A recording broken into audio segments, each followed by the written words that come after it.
বাংলাদেশের তৈরি পোশাক খাতে বড় একটি সুখবর এসেছে ইউরোপের বাজার থেকে।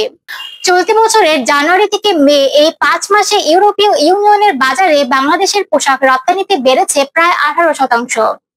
চীনও এই বাজারে ভালো করেছে, তাদের প্রবৃদ্ধি 21%-এর কাছাকাছি।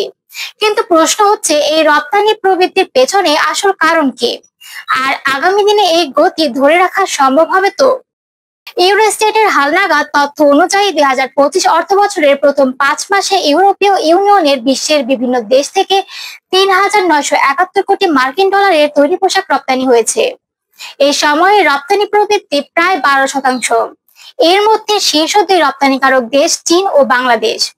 চীন সর্বোচ্চ রপ্তানিকারক হলেও বাংলাদেশ তাদের ঘাড়ে নিঃশ্বাস ফেলছে। প্রথম 5 মাসে চীনের তৈরি পোশাক রপ্তানির পরিমাণ ছিল 1010 কোটি ডলার এবং বাংলাদেশের ছিল 968 কোটি ডলার। দুই দেশের মধ্যে ব্যবধান মাত্র 42 কোটি ডলার। এক দশক আগেও যেখানে এই ব্যবধান অনেক বড় ছিল, এখন তা অনেকটাই কমেছে, যা বাংলাদেশের তৈরি পোশাক শিল্পের জন্য একটি বড় অর্জন।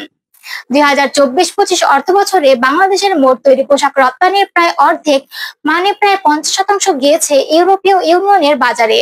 এই বাজার বাংলাদেশের তৈরি পোশাক শিল্পের জন্য সবচেয়ে বড় এবং গুরুত্বপূর্ণ গন্তব্য। 2023 সালের জানুয়ারি মে সময়ে বাংলাদেশ ইউরোপে রপ্তানি করেছিল 823 কোটি ডলারের পোশাক। চলতি বছরে তা বেড়ে দাঁড়িয়েছে 968 কোটি ডলারে, অর্থাৎ প্রবৃদ্ধি 17.61%। তবে মে মাসে রপ্তানি কিছুটা কমেছে।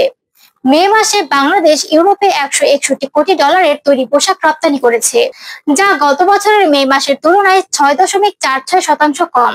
এদিকে একই সময়ে চীনের রপ্তানি বেড়েছে উল্লেখযোগ্য হারে। চীন মে মাসে 171 কোটি ডলারের তৈরি পোশাক রপ্তানি করেছে, যা গত বছরের তুলনায় প্রায় 18% বেশি।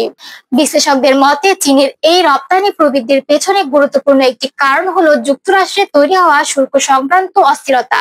প্রেসিডেন্ট ট্রাম্পের সময় চীনা পণ্যের উপর উচ্চ শুল্ক আরোপ করা হয়, যার কারণে অনেক চীনা পোশাক রপ্তানিকারক ইউরোপের দিকে ঝুঁকেছেন। এর ফলে ইইউ বাজারে চীনের প্রভাব আরো বাড়ছে। বাংলাদেশি রপ্তানিকারকেরা মনে করছেন যুক্তরাষ্ট্রের ট্রাম্পের পাল্টা শুল্কের কারণে সেই বাজারে রপ্তানি কমতে পারে। আর ইউরোপীয় বাজারে চীনের বাড়তি উপস্থিতি বাংলাদেশের জন্য নতুন এক প্রতিযোগিতা তৈরি করছে। এই অবস্থায় ইউরোপীয় বাজারে নিজেদের অবস্থান ধরে রাখতে হলে বাংলাদেশকে আরো গুণগত মান সম্পন্ন পণ্য সরবরাহ করতে হবে এবং দ্রুত সময়ের মধ্যে পণ্য পাঠাতে সক্ষম হতে হবে। এদিকে অন্যান্য রপ্তানিকারক দেশের অবস্থানও জানিয়ে দিচ্ছে যে প্রতিযোগিতা কেবল চীনের সঙ্গে নয়। উদাহরণ হিসেবে তুরস্ক চলতি বছরের প্রথম 5 মাসে ইইউতে 387 কোটি ডলারের পোশাক রপ্তানি করেছে, যদিও এটি গত বছরের তুলনায় 6% কম। ভারত রপ্তানি করেছে 251 কোটি ডলারের পণ্য, যা গত বছরের তুলনায় 16% বেশি। Cambodia, Vietnam, Pakistan, Morocco, Sri Lanka ও ইন্দোনেশিয়ার অবস্থানও কম গুরুত্বপূর্ণ নয়। সব মিলিয়ে ইউরোপের বাজারে বাংলাদেশের জন্য সম্ভাবনা যেমন আছে, তেমনি চ্যালেঞ্জও বাড়ছে।